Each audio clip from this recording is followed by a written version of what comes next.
It's our friend when we're sad or lonely or heartbroken or we're tired or we've been stood up or we've had a hard day at work and we just want to relax, or we're watching TV or we're watching movies. It's food. And a lot of the time it's food that we know isn't good for us, but we still want to eat it anyway. So let's get into why most people fail on the carnivore diet. Now, I know that's a hard thing to hear because you might have just started on the carnivore diet. And now I'm saying, hey, you're going to fail on the carnivore diet. But the reality is that most people who start any kind of diet do fail. So let's talk about why people fail and what you can do about that.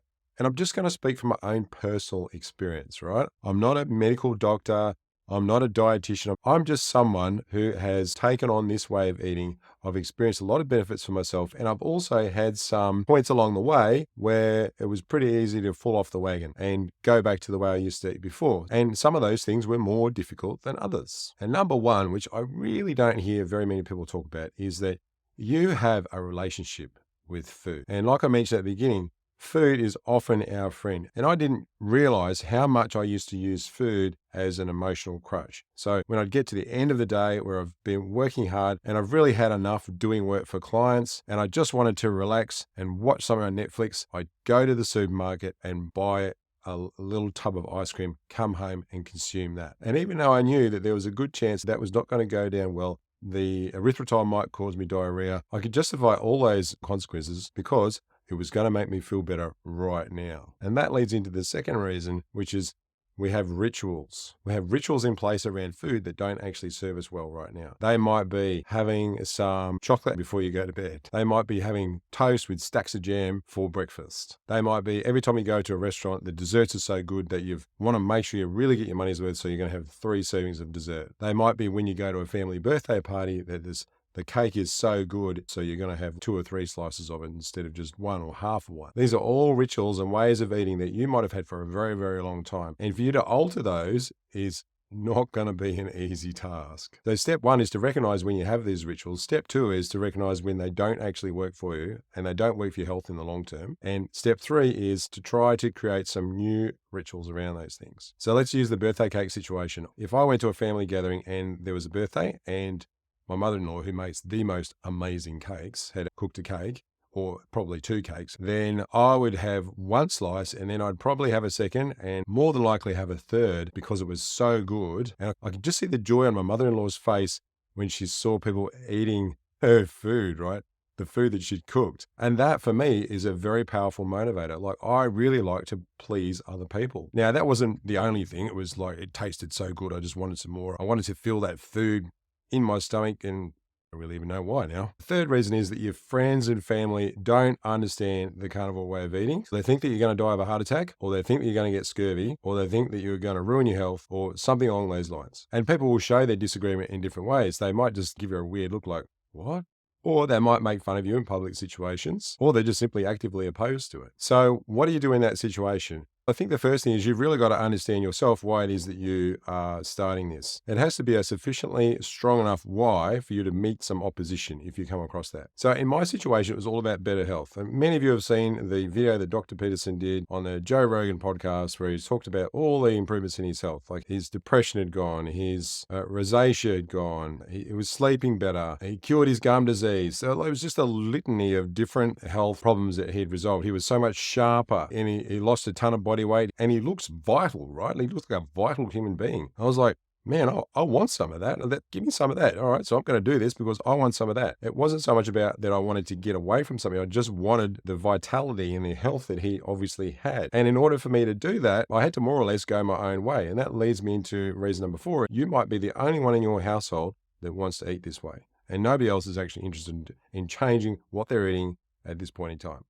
Now, if you are not the person who usually does the cooking or does the shopping or anything in your household, that's going to present a few difficulties for you because you're going to have to do your own shopping, you're going to have to do your own meal planning, and you're going to have to do your own cooking, and you may even have to do your own cleaning up as well. So what do? The first thing is, it might look insurmountable at this stage, but I'd really encourage you to take it one day at a time. It may not be completely workable for you to go full on carnivore from one day to the next without causing a whole lot of turmoil in your household. You may just need to go, okay, from now on, my first meal of the day is going to be bacon and eggs. And so all you need to worry about is that you've got bacon, you've got eggs in the fridge, and that's what you're going to have for your first meal of the day. The other thing about friends and family is that if you actually take the time to sit down and say, hey guys, this is what I'm doing, and these are the reasons why I'm doing it, and I'm not expecting everyone to understand, but I've done a lot of research on this. I've studied what a lot of different doctors say about this way of eating, and I've read loads and loads of different testimonials from people who have been eating this way for many years. And from what I can see, it's a very safe and effective way for me to get these things that I want with my health over here. And you may quickly find that people start to accommodate you. Like when you go to family situations, suddenly there's more meat dishes on the table. People like my brother-in-law say, I knew that you were coming, so I just made sure that there's plenty of meat here. Now that leads us into reason number 5 is that you're making it too complicated. One of my biggest concerns and what other people would say to me was that, oh, that's just going to be boring. You're not going to be able to stick with that because that's just too restrictive. And I thought that might be the case as well. So I tried to complicate things by buying lots of different cuts of meat and different cheeses and different types of cream and butter. I added an additional complication that I didn't need because I was afraid that I was going to be bored or that I was going to need more variety than I actually need. Now, the opposite is actually true. And that once I got started and my body started to get used to eating this way, I was quite happy to eat the same thing. In the beginning, I would just have ground beef mixed up with eggs, scrambled. That was all I had for the first few days, as well as some cheese. And then I introduced bacon and eggs. And then I just did steaks for a while. I just stopped trying to make it too complicated and kept it as simple as I possibly could and forgot about worrying about whether it was going to be enough variety for me. And even like the mince and eggs together, it looks pretty gross and it's ordinary, but if you put plenty of salt on it, it's okay. Even that was actually a lot better than I thought it would be for longer than I thought it would be. Bacon and eggs is an even greater example. I've been eating that for well over 100 days, and I still look forward to it every day. The 6th reason is that you are struggling to get your head around the fact that mainstream media, health organizations, big corporations, and other government institutions have at best been misinforming you and at worst have been outright lying to you. That's a hard one to get your head around because in many societies we grow up to trust those who are in power and we don't think that they could possibly have any other ulterior motive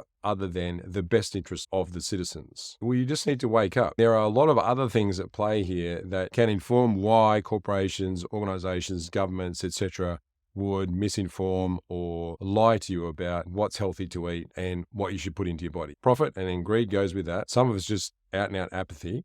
This is how it is. It's too hard to change it. Let's leave it the way it is. Some of it would be wanting to save face with their peers, and it could be their peers in other countries. It could be their peers within their organization. And some of it's going to be to do with control. If we are thinking for ourselves, then that makes us less likely to be able to be easily controlled and manipulated. Now, the 7th reason that you might fail on carnivore is because your doctor doesn't support it. You go to your doctor, you start talking about your new carnivore diet that you're on, and he goes, you're crazy. That's going to wreck your health. That's going to give you heart disease. That's going to send your cholesterol levels through the roof. I've never seen that work with anybody. I'm going to have to put you on statins really soon. I've got drugs that can solve these problems for you. Be prepared to have a reasoned argument with them about why you are doing things this way. Dr. Berry has some great resources about this, about a conversation that you can have with your healthcare practitioner, especially when it comes down to what sort of labs to order and how to interpret those labs. The other solution might be perhaps it's time that you go and find yourself a new functional doctor. The 8th reason that you might fail on the carnivore diet is that the health issue that you're trying to resolve or solve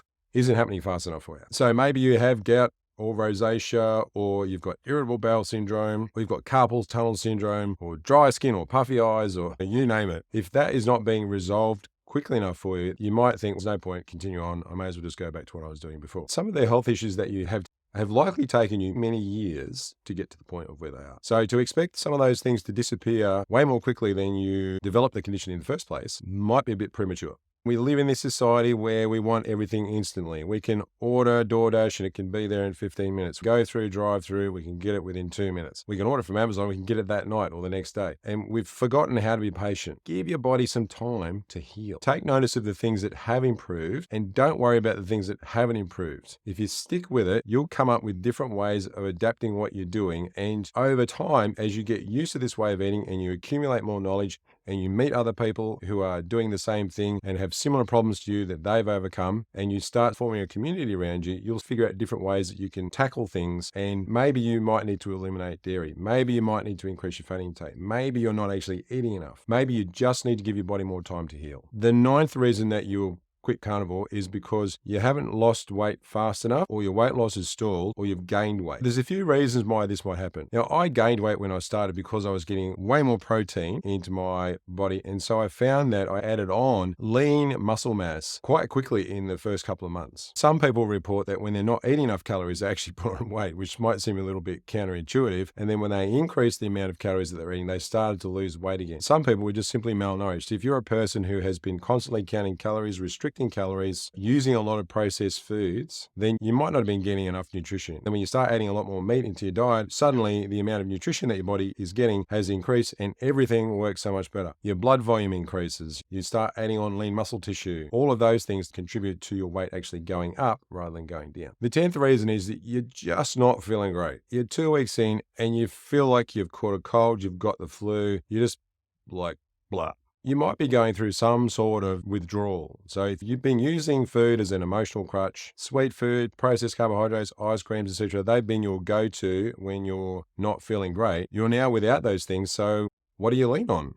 You're going to have to find some other way to provide yourself with that comfort. You can meditate, you can exercise more, or just start exercising, go for a walk, go in nature, get out in the sun, get more vitamin D, try different things rather than what you've always been doing, and see if that helps. Now, the other reason that you might not be feeling great is because you may not be eating enough salt. If you want to know how much salt your kidneys can actually process, read a book called The Salt Fix. That really opened my eyes and convinced me that I could eat a whole lot more salt than what I was already eating, and it wouldn't do me any harm, and in fact, it would be a whole lot better for my health. And I've mentioned this in other videos. You might be eating cuts of meat that are too lean, and you need to add more fat to those cuts of meat, or just buy fattier cuts in the first place. Or you might be the opposite, where you need to increase protein percentage and drop your fat down. From all the testimonies that I've watched so far, it seems like with women especially, it's their fat intake that needs to be increased because of the insulin response that they have with protein. I think there's also some stock in the idea that you have these fat-soluble toxins and chemicals and other things that are stored in your adipose tissue. And when you lose body fat, those toxins and chemicals then get released back into your bloodstream, and they can make you feel pretty terrible until they are removed from your system. And the last one in that category is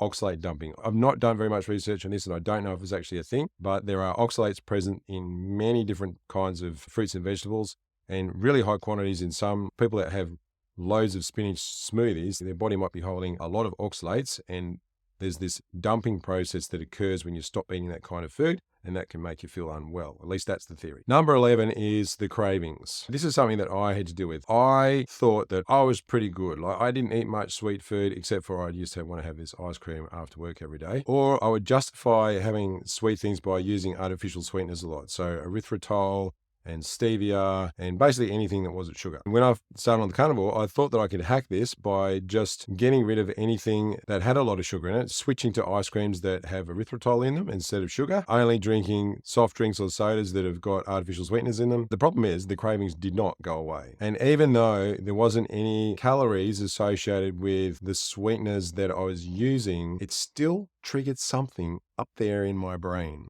It still activated some circuit that made me want to have more of that, some craving. I had to eliminate all of the artificial sweeteners. I had to eliminate diet soda, eliminate anything that had anything sweet in it, and then just stick it out for a couple of weeks. So if I felt a craving, I'd have butter instead. I actually started with cream, but I used to binge on that too. And then I switched from cream to butter. And then eventually I found the sweet cravings just go away. I'm willing to bet that that will happen with you too if you give it some time, give it a chance to work. You'll get to the point where you can be in a social situation, or you can even be in front of somebody that's actually eating something sweet and you don't have to have any. Or if you do have a little bit, you don't end up going on a bender. The final one is social situations. The biggest problem with social situations, if you're eating out somewhere, isn't that the food that you want to eat isn't available. It's that there might be some slightly uncomfortable conversations that people will want to engage you with when they see what you're eating. So everyone's sitting down to whatever they're having with their salad and their vegetables and their dessert with their fruit, etc. and you're just sitting there having your plate of meat, some people are going to think that's a little bit strange and they're going to want to engage you in a conversation with that. You've just got to stand up for yourself. If somebody's not going to be respectful about your food choices, then it's up to you to educate them as to why you're doing that. Or you could just say something simply as, when I eat this kind of food, I feel brilliant. I don't have any issues with my bowel. I'm sleeping better than I ever have before. So I'm just going to stick with it because it really works for me. It's pretty hard for someone to argue with that kind of logic, right? Did I miss anything out? Let me know in the comments.